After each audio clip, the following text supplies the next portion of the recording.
వచ్చి ఏం ఒరుగుతుంది టీడీపీ పార్టీకి? అది పెట్టి ఇది పెట్టి గందరగోళం చేసి మార్పింగ్లు చేసి అంటాండవు, ఊరు గింజుకుంటా ఉండవే. ఏమైంది ఇప్పుడు?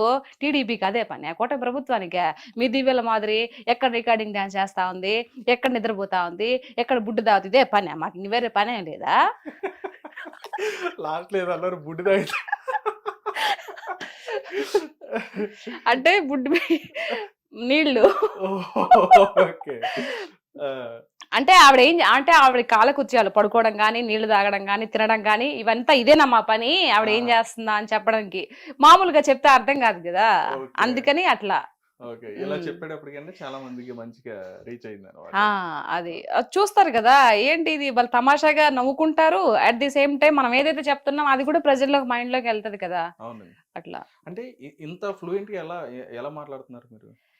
ఫ్లూయెంట్ ఏం లేదండి. అక్కడ మనది యాక్చువల్ గా నెల్లూరులో నేను ఇప్పుడు హైదరాబాద్ లో అంటే మామూలుగా మనం బుక్ లాంగ్వేజ్ స్లాంగ్ మాట్లాడతాము. కానీ నెల్లూరుకి వెళ్తే అట్టే ఇంక మామూలుగా దివిడే, దానికి ఇంకేం కొలమానాలు ఏమి ఉండవు. ఊరికి వెళ్ళానంటే ఇంక చుట్టుపక్కల వాళ్ళతో గానీ, మా అమ్మ ఊరికి వెళ్ళినా అమ్మ వాళ్ళతో గానీ ఇంకంతా మామూలుగానే. ఈ ప్రొఫెషనల్ స్లాంగ్ రాదు, మడత పెట్టేయడమే. అంటే గొడవ పడడం, దెబ్బలాడడం ఇట్లాంటివి కూడా వచ్చాను. బేసిక్ చాలా తక్కువ అండి. నేను గొడవ పెట్టి ఎవరైనా తిట్టాను అని అంటే ఇంక వాళ్ళు సచ్చారే, ఇంక తిరిగి మాట్లాడలేరు. అంటే అంత బేసిక్ గా నాకు కోపం రాదు. వన్స్ ఒకసారి కోపంగా వచ్చిందంటే ఎదుటి వాళ్ళు ఇంక మాట్లాడరు. రైట్. అంటే ఇంత ఇదిగా మాట్లాడుతున్నప్పుడు అంటే మీరు మాట్లాడే ఇన్స్టాలో కానీ, ఎక్కడైనా చూసిన యూట్యూబ్ లో ఎక్కడైనా చూసినా కానీ మీరు మాట్లాడినవి కూడా చాలా వైరల్ గా కనిపిస్తూ ఉంటాయి. అంటే మీరు ఇమిటేట్ చేసినా కానీ, లేదంటే వాళ్ళని విమర్శించినా కానీ. అయితే ఇంత ఇలా మీరు మాట్లాడుతున్నప్పుడు మీ మీద కూడా విమర్శలు అనేవి ఖచ్చితంగా వస్తాయి. మిమ్మల్ని కూడా ఖచ్చితంగా తిడతారు. అట్లా మీకు పర్సనల్ గా ఏమైనా వచ్చినాయా? నాకు పర్సనల్ గా ఏం అనలేదు, కానీ ఫస్ట్ నేను అంత స్టార్టింగ్ పొజిషన్ లో మాట్లాడుతున్నప్పుడు నాకు ఇది ఎప్పుడు టీడీపీ గెలిచిన తర్వాతనే, కూటమి ప్రభుత్వం వచ్చిన తర్వాతనే ఇట్లా కాల్స్ వచ్చాయి. వైఎస్ఆర్సీపీ గురించి నేను పిల్లల హత్యలు, రేపుల గురించి, మానభంగాల గురించి ఒకటి వీడియో చేశాను. ఏంటి అప్పుడు మీరు పార్టీలో ఉన్నప్పుడు ఏం జరిగాయి, హత్యలు జరిగినాయా, హరికథల బుర్రకథలు జరిగినాయా, ఇప్పుడు ఎందుకు ఆ విధంగా గింజుకొని మాట్లాడుతున్నారు, ప్రభుత్వం చేసే మంచి పనుల గురించి చెప్పకుండా ఇష్టం వచ్చినట్టు ఏదో ఎక్కడో ఎవరికో జరిగిందని చెప్పేసి. జరుగుతూ ఉంటాయి కామన్ గా, మీరు ప్రభుత్వంలో ఉన్నప్పుడు జరిగినాయి, ఇప్పుడు జరుగుతాయి. దానికి మాట్లాడేటప్పుడు నాకు ఒకరు కాల్ చేసి, ఏంటి పెద్ద ఎక్కువ మాట్లాడుతున్నావు, ఇప్పుడు నీ కూతురు ఎక్కడ చదువుతుందో నాకు తెలుసు, ఆవిడని తీసుకెళ్లి రేపు చేసి పడేసేటప్పుడు నువ్వేం చేస్తావు, నీ ప్రభుత్వం వస్తుందా, మీ బాబు గారు వస్తారా, మీ పవన్ కళ్యాణ్ గారు వస్తారా అని చెప్పేసి మాట్లాడారు. సో నేను ఓహో అవునా, నేను చాలా ఇంటర్వ్యూస్ కూడా చెప్పా, నా బిడ్డ తలే కానీ రాసుంటే అలాగే జరుగుతుంది, నేనేం చేయలేను కదా, దాని గురించి నన్ను బెదిరిస్తే నేను మాట్లాడకుండా ఉండిపోతానని. అంటే గట్టిగా ఎవరైనా వాయిస్ వినిపిస్తుంటే వాళ్ళు మాట్లాడకుండా భయంతో ఉండిపోతారని. అట్లాంటి భయం ఏం లేవు నాకు. తర్వాత ఎవరికి చెప్పాలో వాళ్ళకి చెప్పాను. మళ్ళీ వాళ్ళు తిరిగి నాకు సారీ అని చెప్పారు. జరిగిపోయింది అది. ఓకే. అంటే మీకు సపోర్ట్ ఎవరున్నారు? అంటే ఇట్లా మాట్లాడడానికి కానీ, లేదంటే ఇట్లా మీరు స్క్రీన్ మీదకి వచ్చి, ఎందుకంటే ఒక ఆడపిల్లగా వచ్చి మాట్లాడాలంటే, ఇట్లా మాట్లాడాలంటే మాట్లాడిన ప్రతిదాన్ని కూడా డిఫెండ్ చేసుకుంటూ, అది కూడా ఎమ్మెల్యేలు, మినిస్టర్లు మాట్లాడిన వాళ్ళకి డైరెక్ట్ గా మీరు వాళ్ళ పేరు తీసి, అంటే చాలా మంది అంటే ఇండైరెక్ట్ గా మాట్లాడుతుంటారు, మీరు డైరెక్ట్ గా వాళ్ళ పేరు తీసి డైరెక్ట్ సూట్ గా వాళ్ళకి సమాధానం ఇట్లా చెప్తున్నారంటే ఏంటి మీ ధైర్యం ఏంటి? ధైర్యం ఏంటుందండి, వాళ్ళు ప్రజాప్రతినిధులు కదా. చాలా మంది ఇదే క్వశ్చన్ అడుగుతారు, ఏంటి ఎమ్మెల్యే అంటే పుడింగనా, లేకపోతే ఎంపీలు అయితే పెద్ద దేవుళ్ళ? మన అందరిని పరిపాలించేవాడు భగవంతుడు ఒక్కడే. భయపడితే భగవంతుడికి భయపడాలి అంతే. ఎమ్మెల్యేలకు, ఎంపీలకు, ముఖ్యమంత్రులకు ఎందుకు భయపడతారు? మనం ఓటేస్తే కదా వాళ్ళు గెలిచారు. ప్రజాప్రతినిధులు, ప్రజల కొరకు ఎన్నుకోబడ్డారు వాళ్ళు. అంతేగాని వాళ్ళని చూస్తే భయం ఎందుకు? చాలా మంది అమ్మో ఎమ్మెల్యే వస్తున్నారు, అమ్మో ఎంపీ వస్తున్నారు. అది మనం గెలిపిస్తే వాళ్ళకి గెలిచారు. దట్టు ఏంటి అర్థము? వాళ్ళు ప్రజలకి సేవ చేయడం కోసం గెలిచారు అని. ఏడేవో ప్రజలు ఓట్లు తీసుకుంటారు, అందులో ప్రజలు కూడా కొంచెం తప్పు ఉందండి. ఓటుకు నోటు తీసుకుంటున్నారు కాబట్టే ఈ రోజు ఇష్టం వచ్చినట్టు అందరూ ఆటలాడుతున్నారు. అది తీసుకోకుండా ఉంటే ఫాట్ మన కొడితే, నేను ఓటేసాను, నేను డబ్బులు తీసుకోకుండా నేను ఓటేసాను కాబట్టి ఏదైనా గట్టిగా మాట్లాడే హక్కు నాకుందరూ అవులే అని చెప్పొచ్చు.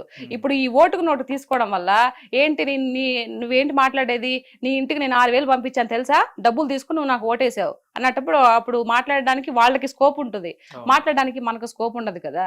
అందరూ ఎందుకో పెద్ద భయపడిపోతూ ఉంటారు, ఎమ్మెల్యేలు, వాళ్ళ ఎంపీలు, ముఖ్యమంత్రులు అని. ఎందుకు? నేను ఆ పార్టీ అని కాదు, ఈ పార్టీ అని, ఏ పార్టీ అని కాదు చెప్తున్నా, మామూలుగా చెప్తున్నా. మంచి చేసేవాళ్ళు మహానుభావులు, చెడ చేసేవాళ్ళు ఎవరు రాక్షసులే నా దృష్టిలో. ఓకే. చెడు అంటే ఏంటి? రాష్ట్రాన్ని మంచిగా తీసుకెళ్లకుండా, డెవలప్ చేయకుండా, అందరికి ఉద్యోగాలు లేకుండా, చదువుకొని కూడా ఏదో పనులు చేసుకుంటూ, వ్యవసాయం చేసుకుంటూ, వాళ్ళకి చదువుకున్నారు పాపం. చాలా డబ్బులు పోగే చదువుకున్నారు యువత. వాళ్ళకి ఉద్యోగాలు లేకుండా అలా పడేస్తే దాన్ని ఏమంటారు? ఇప్పుడు ఎవరు అడిగారు? డైరెక్ట్ జోబుల్లోకి డబ్బులు సరిపోతుందా? నీకు నెలకు 4,000 5,000 సరిపోతుందా నీకు? ఇంకా నీ పిల్లలకు చదువులు వద్దా? ఉపాధి ఏదైనా ఒకటి చూపించాలి కదా. నాకు అక్కడ ఇదైపోయింది.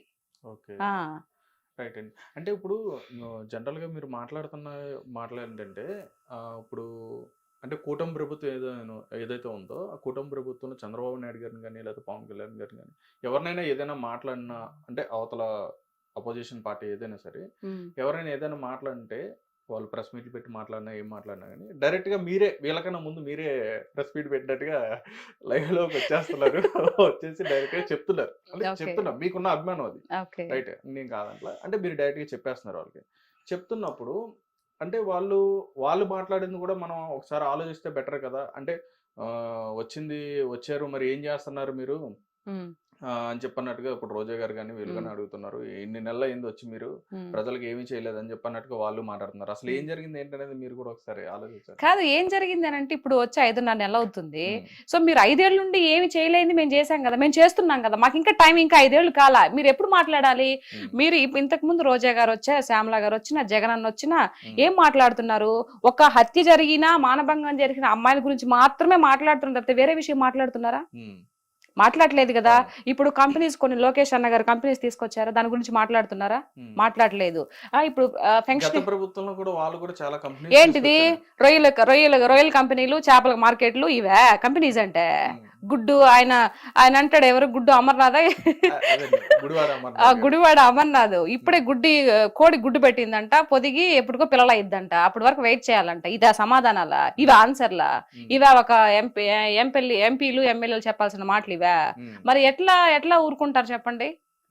మీకు స్పష్టంగా మాట్లాడి ఇది తెలియదు, ఏం తెలియదు. పోలవరం ఎప్పుడు ప్రాజెక్ట్ అవుద్దంటే, కంప్లీట్ ఎప్పుడు అయిద్దంటే మాకు తెలియదు, దాంట్లో ఏం జరిగింది ఇప్పటికే అర్థం కావట్లేదు మాకు అంటే, అదేమంటే అర్థం కావట్లేదు. ఇట్లా మాటల.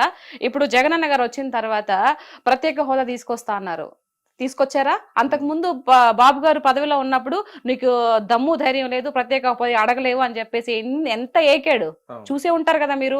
మరి ఆయన ముఖ్యమంత్రి అయిన తర్వాత ఏమైనా ప్రత్యేక హోదా తీసుకొచ్చారా? పోనీ నరేంద్ర మోడీ దగ్గరికి వెళ్ళి మాట్లాడారా?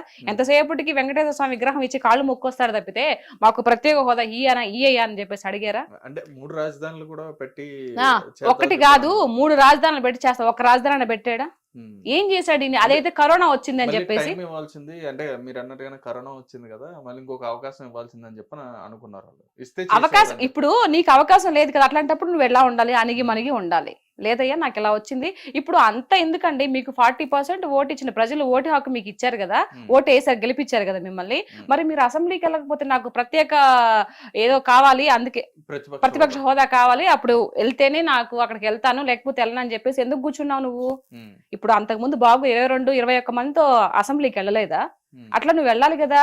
మరి ఇట్లాంటి ఈ వ్యవహారం అంతా చూస్తున్నప్పుడు ఇక్కడ చూసే వాళ్ళకి ఏమనిపిస్తుంది? అంటే ఒకవేళ వెళ్తే అసెంబ్లీకి వెళ్తే వాళ్ళని టార్గెట్ చేస్తారేమో అని చెప్పని. టార్గెట్ ఎందుకు చేస్తారు? వాళ్ళు అడిగిన దానికి సమాధానం చెప్పు. గత ప్రభుత్వంలో 150 మంది ఉన్నప్పుడు, వీళ్ళు తక్కువ మంది ఉన్నప్పుడు, 121 ఉన్నప్పుడు, 124 మంది 23 మంది వాళ్ళు ఉన్నప్పుడు, అంటే వాళ్ళని అట్లా ఏ విధంగా అయితే టార్గెట్ చేసి అయినా నిలబడ్డారు కదా, అయినా నిలబడ్డారా లేదా? అసెంబ్లీలో వాళ్ళు నిలబడి అడిగిన దానికి ఆన్సర్లు చెప్పారా లేదా? మరి నువ్వు 5 ఏళ్ళు చేస్తున్నప్పుడు అడుగుతారు, ఏంటే ఇది ఇప్పుడు ఇలా చేసావంటే నువ్వు ఉన్నదే తప్పో ఒప్పో ఉన్నదే చెప్పు. తర్వాత విషయం తర్వాత. నీకు మైక్ ఇవ్వకుండా, మాట్లాడేది ఇవ్వకుండా ప్రజలు మొత్తం చూస్తున్నారు కదా అసెంబ్లీలో ఏం మాట్లాడేది. మరి ప్రజలు నిన్ను నిర్ధారిస్తారు కదా, నువ్వు ఎందుకు బాధపడతావు? అసలు నువ్వు అంటే భయము, మనం ఏమి చేయలేదు కాబట్టి మనల్ని ఈరోజు ఏకుతారా బాబు, ఎందుకు పోవడం అని చెప్పేసి ప్రతిపక్ష హోదా అది ఇదని చెప్పేసి కథలు చెప్తున్నారు. మరి ఇలాంటి ధోరణి చూస్తే ఎలా అనిపిస్తుంది? మరి నేను కూడా ప్రజల్లో ఒకదాన్ని కదా, మరి నాకు అనిపించదా నేను మాట్లాడకూడదా? మాట్లాడచ్చు మరి. అయితే మీకు అంటే ఎవరంటే మీకు అనిపిస్తుంది అంటే, ఇప్పుడు ఒక వైఎస్ఆర్సీపీ అనే కదండి, అంటే ఎవరు రాష్ట్రానికి సంబంధించిన ఏదైనా పథకాలు కరెక్ట్గా మాట్లాడుతున్నారా లేదంటే వాళ్ళు మాట్లాడేది తప్పు అని చెప్పని మీకు ఎవరు అనిపిస్తుంది? పర్టికులర్గా ఎవరిని చూస్తే అనిపిస్తుంది మీకు? ఇప్పుడు ఉండే కూటమి ప్రభుత్వంలోనా? ఇప్పుడని కాదు, అంటే కూటమని కాదు, వైఎస్ఆర్సీపీ కానీ ఇంతకు ముందా? వాళ్ళు పదవిలో ఉన్నప్పుడా? వాళ్ళు పదవిలో ఉన్నప్పుడు అసలు మెయిన్ ఎవరైతే ముఖ్యమంత్రిగా ఉన్నారో జగన్ అన్న గారే సరిగ్గా మాట్లాడలేదు కదండి. ఏ రోజైనా ప్రెస్ మీట్ పెట్టి ప్రజలకు ఏం కావాలి ఏంటి అని చెప్పేసి ఆయన సేపటికి బటన్ నొక్కుతా అన్నాడు, కానీ ప్రజల్లోకి వచ్చి ఎప్పుడైనా మాట్లాడా?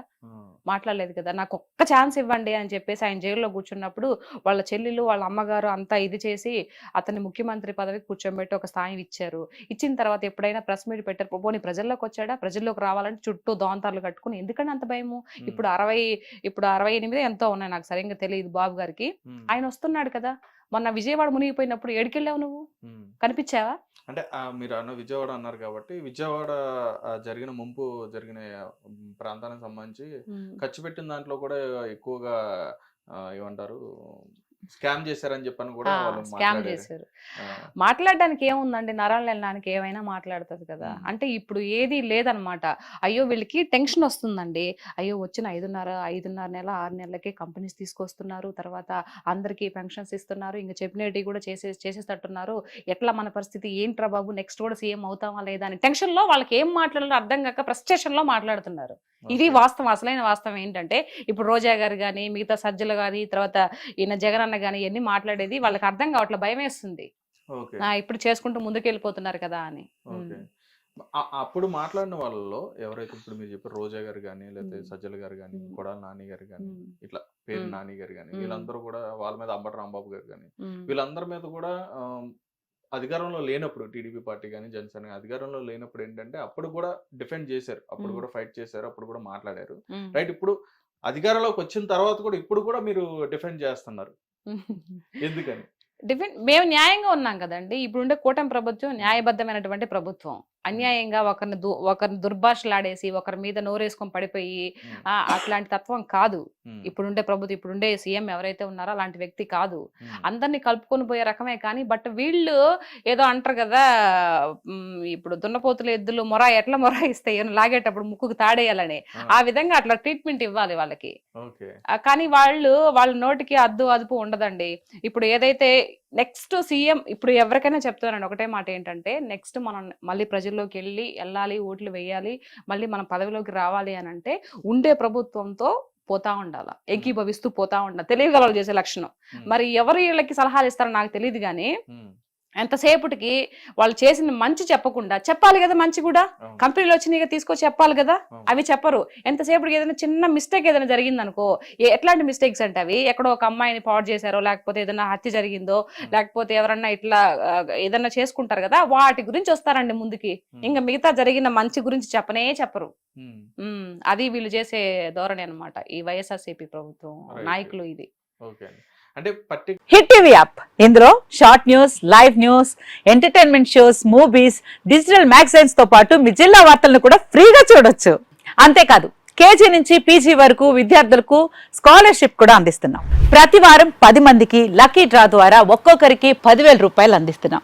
ఇంకెందుకు ఆలస్యం, వెంటనే హిట్ టీవీ యాప్ ని డౌన్లోడ్ చేసుకుని ఫ్రీగా ఎంటర్టైన్మెంట్ పొందండి. Hit TV app, hit TV app, please download hit TV app. Hit TV app ని ఫ్రీగా డౌన్లోడ్ చేసుకుని ఎంజాయ్ చేయండి. మీకు నచ్చిన ఎంటర్టైన్మెంట్ కోసం హిట్ టీవీ యాప్ ని ఫ్రీగా డౌన్లోడ్ చేసుకుని ఎంజాయ్ చేయండి. హిట్ టీవీ యాప్ ని డౌన్లోడ్ చేసుకుని ఆస్వాదించండి, ఆశీర్వదించండి. ఇంతమంది సెలబ్రిటీలు హిట్ టీవీ యాప్ ని డౌన్లోడ్ చేసుకోండి అని చెప్తున్నారంటే ఎంత మంచి యాప్ ఆలోచించండి.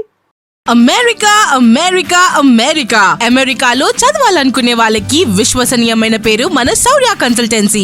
UK లో 1 year masters, UK లో 1 year masters, 2 years work permit up to 5 years visa. Contact Saurya Consultancy. Contact 89851 89851.